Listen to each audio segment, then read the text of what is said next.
The 1949 Iva Valley Massacre. I believe it's another beautiful day with Niger Talk. Today we'll be talking more on history, another historical fact that has not been brought to light, if not for the ruling this year, 2026.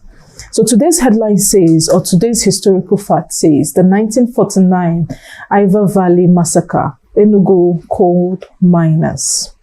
So let's go through this together. Now, the 1949 Iva Valley Massacre was a tragic event that happened in Enugu on the 18th of November 1949 at the British government-owned mine in Iva Valley, Enugu, which was then the administrative capital of Eastern Region in Colonial Nigeria. Now, this incident stemmed from long-standing labor grievances amongst the coal miners.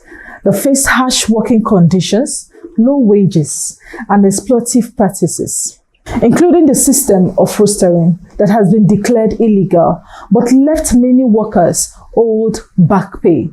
Tension escalated after a go-slow strike and walk-to-rule action. The miners were sacked and they occupied the mine to prevent lockout, similar to the incident that happened in 1945. They didn't want it to repeat itself again. They demanded better pay, improved conditions, and even their dignity. At least they are human beings. They have to be demanding for their dignity. On the day of the massacre, unarmed striking miners were protesting peacefully under the Colonial police, led by British Superintendent F.S. Philip, and including both European and Nigerian officers, arrived the scene. Instead of coming to the aid, listening to the people protesting peacefully because they were not breaking the establishment. The police were reportedly there to remove explosives from the mine and were accompanied by troops. The situation instantly turned deadly. Instead of calming down the situation turned deadly when the police opened fire on the workers. Now, the massacre, 21 miners were shot dead instantly, 51 others were injured. Now, victims of this whole incident were unarmed, and the shooting had been widely described as aggressive and unlawful. Now, the consequence of this whole action, the massacre shocked Nigerians, and it became a rallying point for anti-colonial movements. It fueled nationalist sentiments, particularly with the Nnamdi Azikiwe and the International Colony of Nigeria and the Cameroons, and radical groups. It led to the formation of international emergency committees by the pro-independence labor union, which spread awareness and organized secret meetings, demonstrating and riots across the country, especially in the East. Now, in early this year, 2026, an Enugu State High Court ruled that the killing were unlawful. Now, it took a whole century before they could call these people to order. Now, the reason why most people came to find out about this tragic incident that happened in 1949 is because they finally remembered that, oh, the incident that happened with Nigerians in 1949 was unlawful. It took a whole decades, how many decades, for this problem to be brought to light and justice given to those people that died. In early 2026, this year, an Enugu State High Court ruled that the killings were unlawful. That the killings were unlawful and an extrajudicial violation of human rights. The court ordered that the British government to pay a sustainable amount of money, at least compensate the families after how many centuries. Maybe the wives of those men who were killed are already dead. Maybe their children now will be around 40-something years. Am I saying 40-something? The children now will be around 75, 60 years. And it's now that they are getting justice for their fathers that were killed in 1949. Compensation reportedly around 420 million euros total, around 27 million or 20 million euros per family of the 21 victims, and issue a public apology. Who is going to receive this public apology? Or are you saying the apology to other Nigerians that witnessed this disaster? This historical ruling reflects ongoing efforts by families and advocates for justice and reconciliation decades later. Now, the wives of those people who were shot dead, they might not even still be alive till this time. But this is the time that they're getting justice. Now, the people that don't even know that, oh, this happened, will now take the compensation for these families. But it is well. At least justice was served at last. Now, this is an image.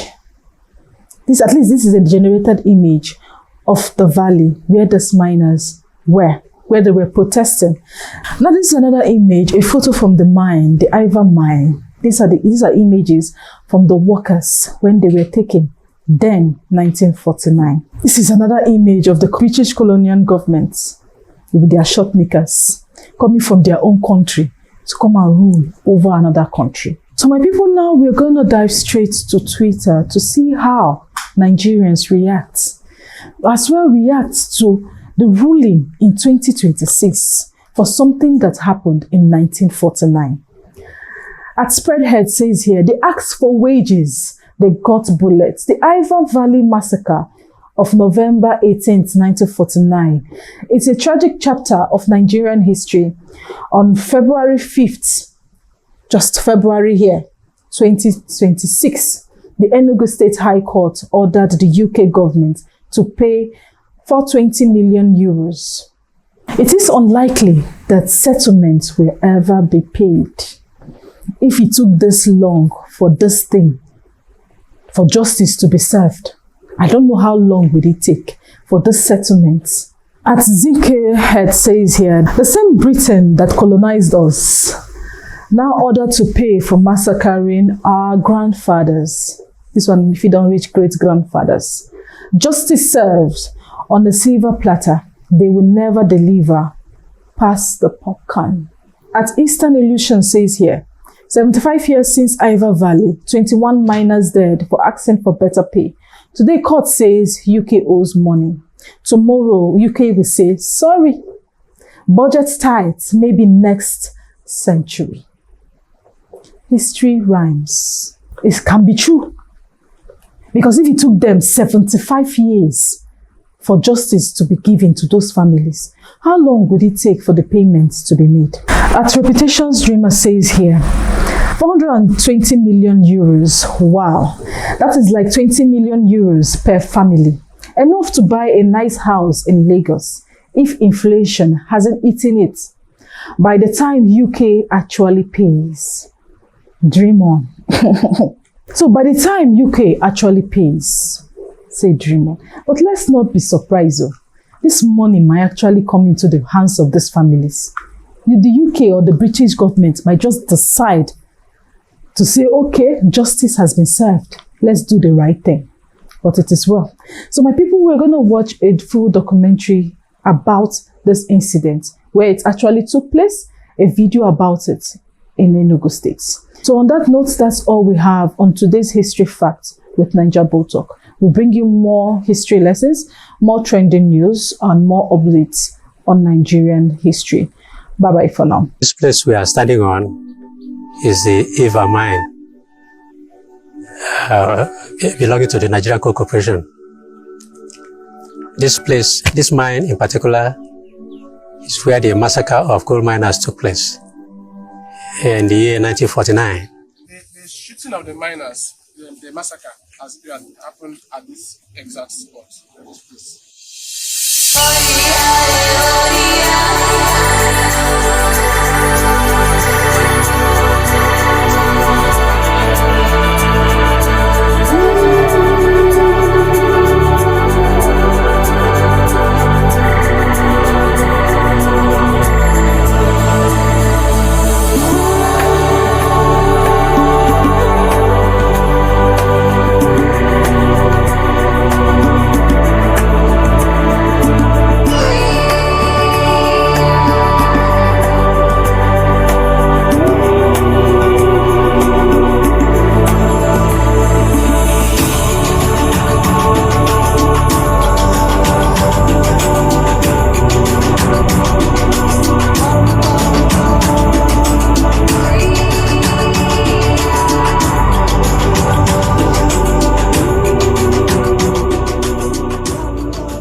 November 18th, 1949 will forever remain a dark day in history for the people of Enugu State.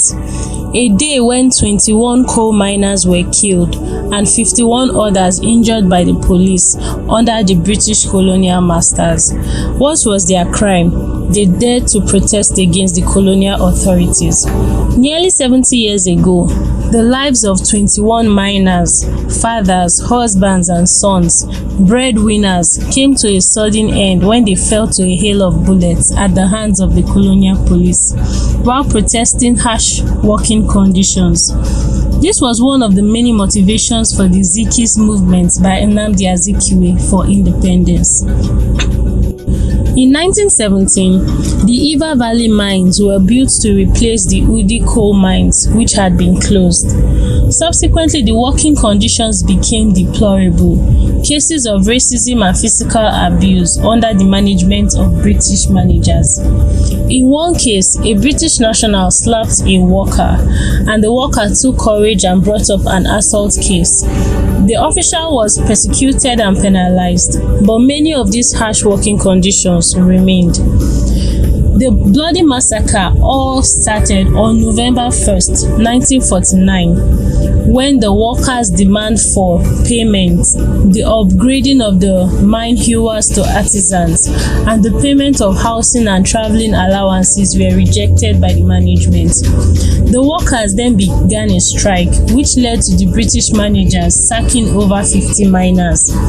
The management then moved on to remove all the explosives from the mines on November 18th, as they feared the strike was as a result of the growing agitations by the people for independence.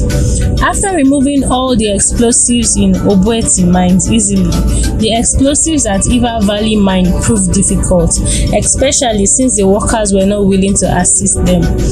The miners also feared that if they removed all the explosives, nothing would stand in the way of the management shutting down the mine, and the mine was obviously their only source of income.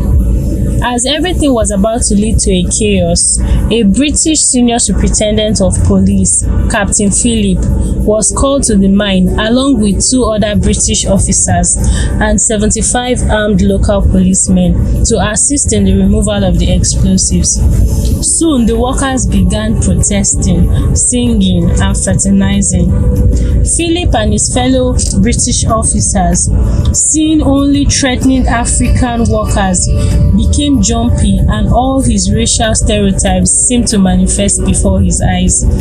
More miners began pouring out in their hundreds, protesting with red pieces of clothes to their miners' helmets, wrists and knees as a mark of solidarity. Around 1:30 p.m., the British policemen became very restless about the numbers and the songs of solidarity, and Mr. Philip ordered his men to shoot and aimed his revolver immediately at a miner, Mr. Sunday, in front of him and shot him in the mouth. Mr. Sunday Ayasado, a young native of Owerri who was only recently married and had come to Enugu to earn a living, was the first to fall dead, instantly killed by a bullet from the captain. Philip then shot Mr. Livinus, a machine operator from Owerri, killing him as well. As chaos continued, Okafor Ageni, an Udi man, came out of the mine and asked, "Is anything wrong?" but was killed by a bullet on the spot. At the end of this mayhem, 51 men had been injured and 21 men had been shot dead. These men, who would have been tagged martyrs, have simply been reduced to urban legends of the Iva Valley miners, Camp 1 and Camp 2. And November 18th has never been officially mourned in the history of Nigeria. Though the bullets and bodies are long gone, the cries of the slain miners still haunt these mines till date.